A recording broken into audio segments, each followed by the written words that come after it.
घूमने गए थे, उनको किस तरीके से बर्बरता से उनके संग ये इस कांड को किया, गोलियों से उनको भूत दिया, क्या कहेंगे? देखिए, ये अगर हम अपने नजरिए से बोल लेंगे तो ये गलत हुआ है, ये आतंकवादी हमला है, ये मानवता के खिलाफ है। लेकिन अगर आप इसको इस्लाम के नजरिए से देखेंगे तो ये पुण्य का काम किया उन्होंने, ये सवाब का काम किया है उन्होंने।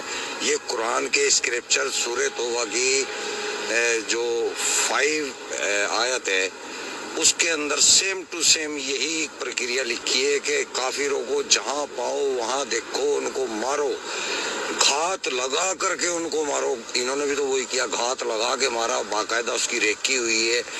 क्या इस्लाम में ही लिखा है, कुरान में ही लिखा है, किस तरीके से निहत्थे लोगों को इस तरीके से देश के वासियों को भून दिया जाए, उनको मार दिया जाए? आइए, मैंने कुरान की तो आपको आयत बताई है, जो सूरह तौबा है, कुरान की 9वीं सूरह है और उसकी 5वीं आयत है।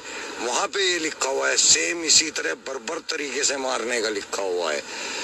सेम ये लिखा हुआ है कि उनको मारो, जब तक मारो जब तक कि वो ला इलाहा इल्लल्लाह कलमा ना पढ़ ले या जजिया देना कबूल ना कर ले, तब तक मारो। यानी कि पूरे हिंदुस्तान के हिंदुओं का यही हशर होना है इस्लाम के अनुसार।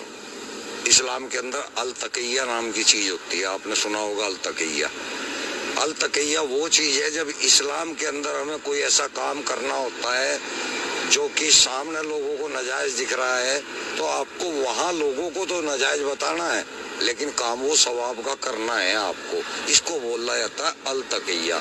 तो ये अल तकिया करते हैं, जो कहते हैं ना हिंदू मुस्लिम भाईचारा, ये अल तकिया है, ये कुरान के अंदर है, हदीसों के अंदर है। मुसलमानों को तो, मैं इंडिया के मुसलमानों की बात कर रहा, बाहर के नहीं। मुसलमान इंडिया का जो है वो अनपढ़ है, उसको कुरान के बारे में कोई नॉलेज नहीं है। इसलिए अगर वो भाईचारे की बात कर रहा है तो वो ठीक कर रहा है, लेकिन वो इस्लाम के अनुसार गलत कर रहा है। इस्लाम के अंदर कोई भाईचारा इस टाइप का नहीं है। इस्लाम के अंदर केवल मुस्लिम मुस्लिम भाईचारा है, हिंदू मुस्लिम भाईचारा कोई नहीं है।